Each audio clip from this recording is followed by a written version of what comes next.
also blocked $45 million for diversity scholarships in Burma.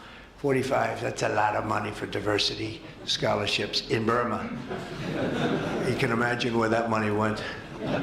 These were the types of payments, and many others. I could stand here all day and tell you things that we found, and we have to find them quickly because we want the money to flow to proper places. But these were the payments and types of payments affected by the temporary freeze, and the American people strongly support these efforts. I talked about it during the campaign, and they voted for us in record numbers. Every single day, we're now putting America first and fighting to get the most out of every single tax dollar for our great citizens. We've gathered this afternoon to take another historic action. However, in a few moments, the Laken-Riley Act will become the very first bill that I proudly sign into law as the 47th President of the United States.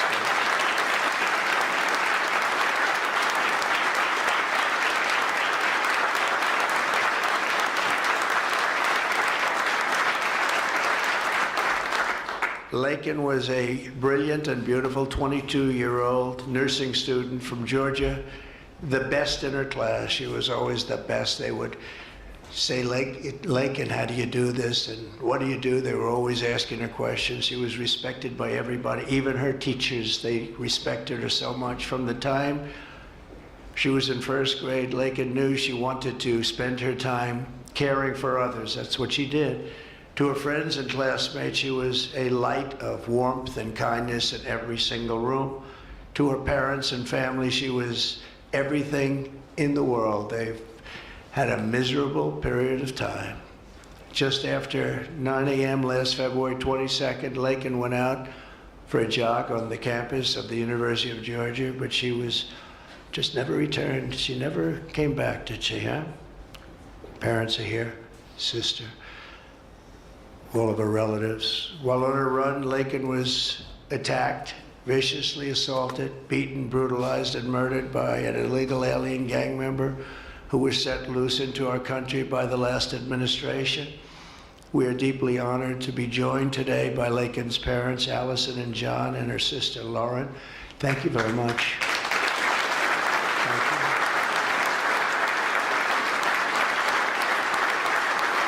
So sad. We were together right after that happened, and it's a tremendous tribute to your daughter, what's taking place today. That's all I can say, but it's so sad we have to be doing it at all. Thank you very much for being here. To Laken's family, we will keep Laken's memory alive in our hearts forever, everyone's hearts. With today's action, her name will also live forever in the laws of our country, and this is a very important law. This is something that has brought Democrats and Republicans together. That's not easy to do. Laken did it. Laken did it. America will never, ever forget Laken Hope Riley. The vicious criminal who murdered Precious Laken was an illegal alien member of the barbaric Venezuelan prison gang known as Tren de Aragua. He trespassed across our southern border in 2022 and was apprehended by Border Patrol, but under the cruel policies of the last administration, instead of being deported as he should have been, he was released into the United States, as were millions of other people, many of them very dangerous people. And you see what we're doing, we're getting them the hell out of here.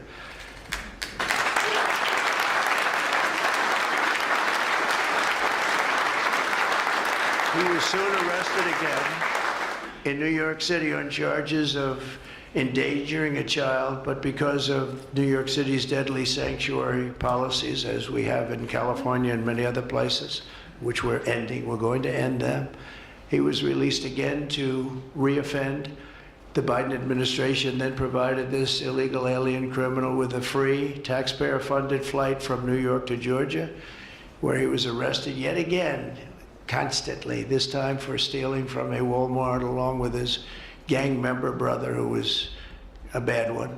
Only after being released a third time by the U.S. law enforcement did this cold-blooded criminal go out in that fateful morning hunting for women on whom to prey. That's what he did. He hunted. It was like a hunter. And we're going to show him who the hunter is.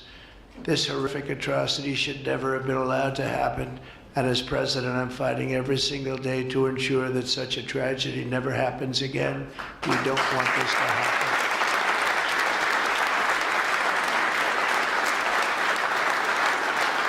And under the law, thank you.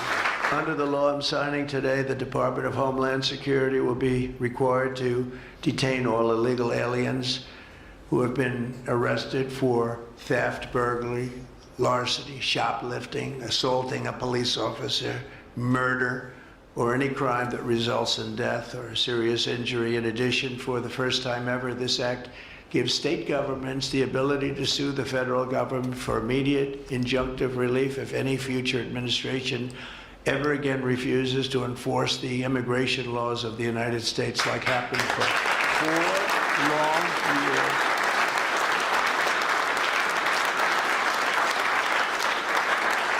And that was happening for 4 long years, frightful years. Amazing. You'd say, how can people do this? How can they allow this to happen? How can they allow criminals to pour into our country and then try and defend it? And they're still trying to defend it, but they can't. That's why I'm here instead of somebody else, actually. It's the biggest reason. I believe it's the single biggest reason. Inflation was horrible. Many things were horrible during that administration. When you look at what took place in Afghanistan, the way they got out, not that they got out, but the way, so many things were horrible. But to me, this was the worst of all. It's a landmark law that we're doing today. It's going to save countless innocent American lives. I want to thank every House Republican, every Senate Republican, as well as the 12 Senate Democrats and the 48 House Democrats who voted to pass this vitally important bill, and many of them are with us today, and I really do appreciate it. And I very much especially appreciate the bipartisan support. The Democrats, really a big percentage of them came through, and plenty of them wanted to. They probably felt they couldn't, but they really wanted to. That they don't understand that would have made them a lot more popular, would have made them a lot better with their people. The ones that didn't are going to be sorry, because the people are not going to forget that they wouldn't sign. This is a perfect, incredible tribute to an unbelievable young lady. We're joined today by many great supporters of our new strong border policies, and they are indeed strong, including Vice President Vance, thank you, JD, the Secretary Scott Bessent, who just got approved, by the way. Where's Scott? He just got approved. Scott, I'm very impressed. Got a lot of Democrat votes. Yeah. He got a lot of Democrat votes. That's great. I don't know, is that a good thing or a bad thing? I'll have to think about that. Secretary of Homeland Security, who's going to be fantastic. I know her so well, and I know it's probably not complimentary because she is a woman, but she is tough. Where is she? Where is Christy? Christy, great. Stand up, please. You have such an important job to do.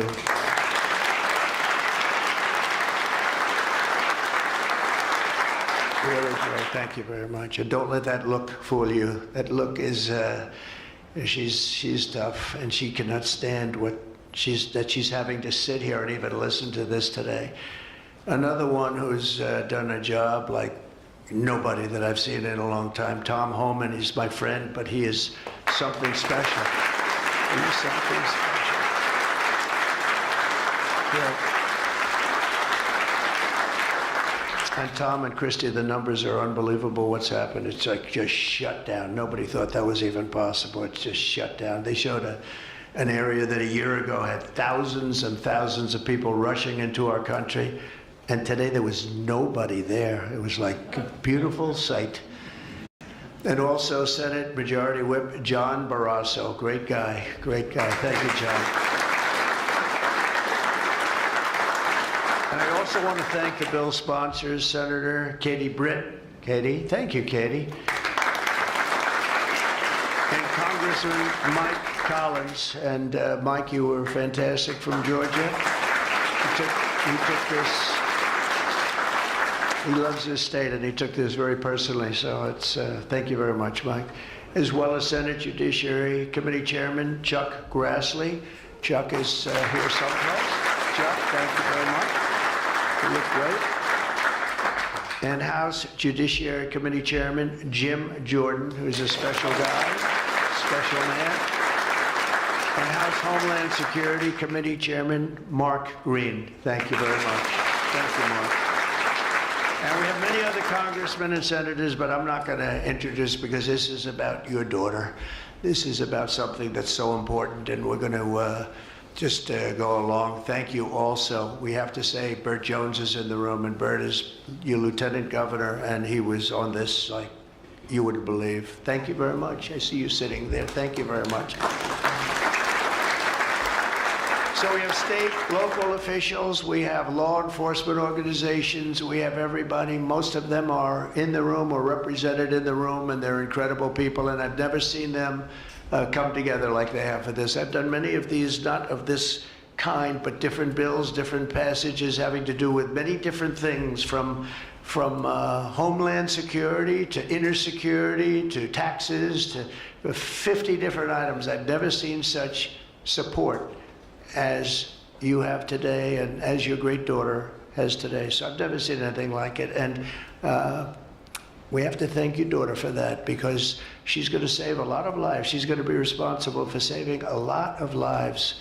So I'd like to just say to the Angel families, I've been with them and they've been with me from 2015 when I first got this crazy idea in my head to run for president because we can do better as a country. I want to thank so many of the people that are here that have been the angel moms, and we call them angel moms, but they're angel families, fathers and sons and daughters, but they've suffered tremendously like you have for no reason whatsoever. I want to thank Alexis Nungari, the mother of 12-year-old Jocelyn Nungari, murdered last summer by 2 illegal alien gang members released into the United States by Joe Biden's open border stupid policies. And thank you very much, Alexis. I want to thank you very much. We had an amazing trip, and it was really special to meet you and your family. Appreciate it very much. So sad we have to be here, frankly. And Jocelyn, as you know, is in our hearts as she was then. It was an amazing day we had, a great day. But it was a day of celebration of somebody that unfortunately won't be with us, but she is with us now, you know that. Here also is Patty Morin, the mother of Rachel Morin, killed 2 years ago by an illegal alien who was let into our country by the last administration's ridiculous, weak policies. Open border, can you imagine? When I heard open border, I said, oh, that's terrible. They're going to release their prisons all over the world. They're going to release their prisons into our country. That's exactly what happened.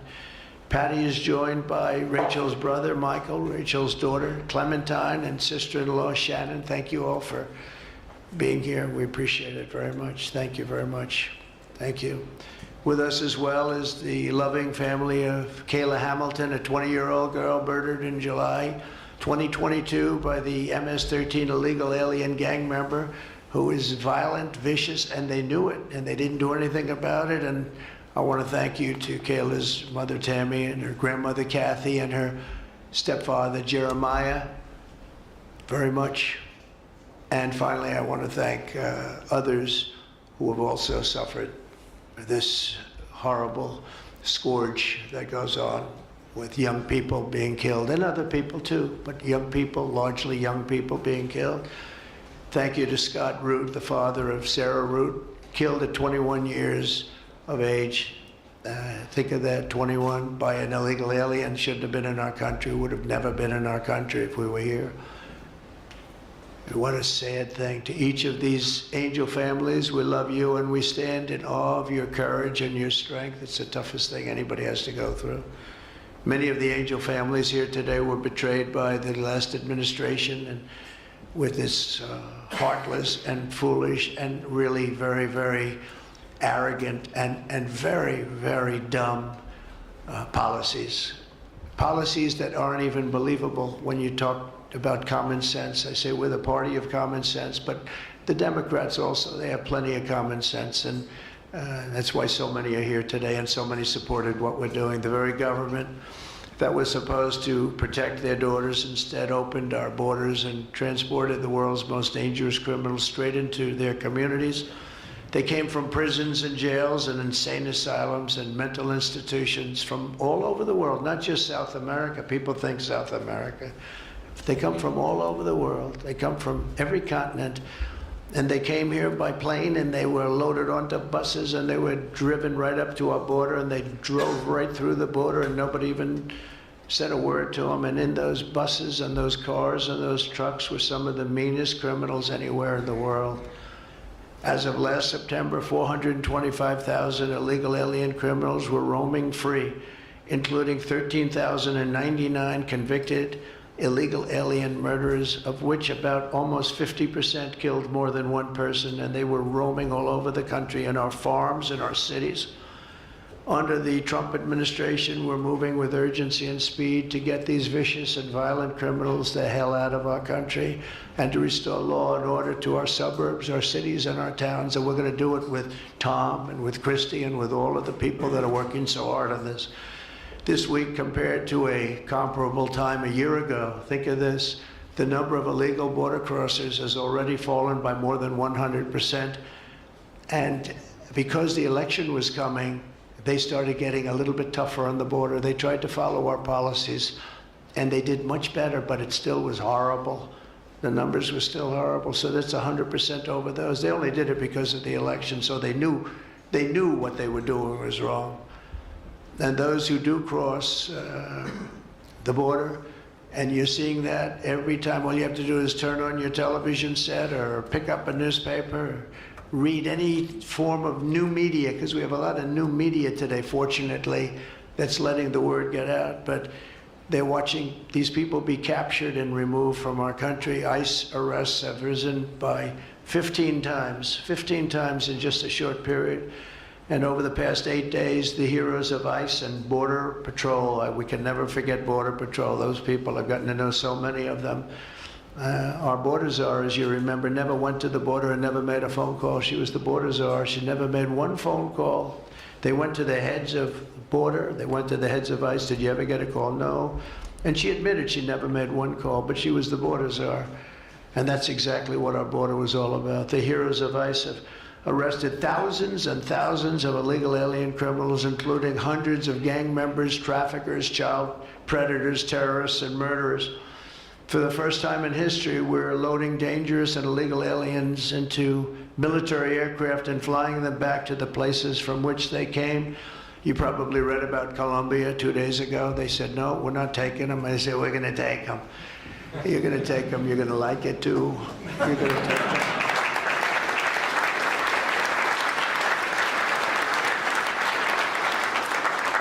They talked about, we're not going to take people that are in shackles. I said, well, but the people that are in shackles are murderers, they're drug lords, they're rapists, they're very tough people. They make our criminals look like very nice people. That's about the only thing that comes out of this. And I say, could you imagine you're a pilot on the plane and you have your co-pilot and you're sitting there and you have 150 people, no shackles, and they like to murder people? This would not be a good flight. So Colombia apologized to us profusely within an hour based on something I said, meaning you're going to pay tariffs like nobody's ever paid tariffs before. But they actually wanted to terminate his position. They're essentially Congress met and they were very angry with them. But they actually said they were going to send the presidential plane to pick up these criminals and to bring them because they didn't want to inconvenience us or have us do a second flight. And that's what they did. And I appreciate it. And I do appreciate the people of Colombia are wonderful people, and the representatives really acted well. And I appreciated they took back that tough talk. But, you know, we may have tough talk from others, but it's not going to mean anything. They're going to all take them back, and they're going to like it, too. They're going to like it. They're going to take it back, and they're going to like it. Today, I'm also signing an executive order to instruct the Departments of Defense and Homeland Security to begin preparing the 30,000-person migrant facility at Guantanamo Bay. Most people don't even know about it. We have 30,000 beds in Guantanamo to detain the worst criminal illegal aliens threatening the American people. Some of them are so bad we don't even trust the countries to hold them because we don't want them coming back, so we're going to send them out to Guantanamo. This will double our capacity immediately, right? And that's a tough place to get out of. Today's signings bring us one step closer to eradicating the scourge of migrant crime in our communities once and for all. And it was just it's just an unforced error that we even have to be doing this. Now we need Congress to provide full funding for the complete and total restoration of our sovereign borders, as well as financial support to remove record numbers of illegal aliens. And these are illegal alien killers, criminals at levels that nobody's ever seen before. And you would have known that, and you were there when I said it. I said everybody that's bad is going to be thrown. If you look at Venezuela, Venezuela's crime is down 77% because they've taken their gang members, their prisoners, their drug dealers, their drug lords. They've shipped them all into the United States. Many other countries, their crime is way down, and our crime is not doing well. But we're going to have it do really well very soon, and we're shipping all these people back where they came from. And now, before I sign the Laken Riley Act into law, I would like to ask Laken's really incredible mother, who I've gotten to know. A very sad day I got to know her. But this is an amazing tribute to an amazing young person. And if you could come up, Allison, and say a few words, that would be great. Thank you very much.